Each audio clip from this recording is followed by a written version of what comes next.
தற்போது இலங்கை நாட்டில் வைரஸ் தொற்றுகள் அதிகரித்து வருவதாக ஸ்ரீ ஜெயவர்தனபுர மருத்துவமனையின் ஆலோசகர் மருத்துவர் KVCA ஜனக தெரிவித்திருக்கிறார்.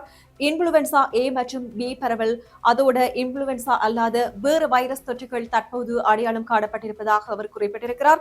அதேவேளை இலங்கை நாட்டினை பொறுத்தவரையில் அதிகளவிலான டெங்கு நோயாளிகள் மற்றும் சிக்கன்குனியா நோயாளிகளின் எண்ணிக்கை தற்போது அதிகமாக காணப்படுகிறது.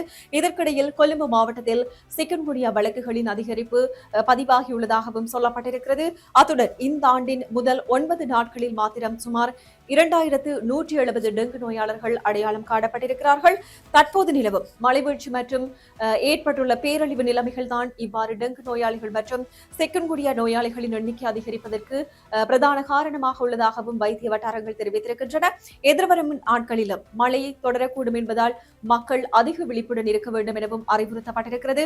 எனவே இவ்வாறு நுளம்புகள் பெருகும் இடங்கள் அளிப்பதுடன் நுளம்புகள் வளர்ச்சியை தடுக்க தேவையான நடவடிக்கைகளை மேற்கொள்வது மிகவும் அவசியம் என்றும் இதுகுறித்து பொதுமக்கள் அதிக கவனத்துடன் செயற்பட வேண்டும் எனவும் எச்சரிக்கை விடுக்கப்பட்டிருக்கிறது.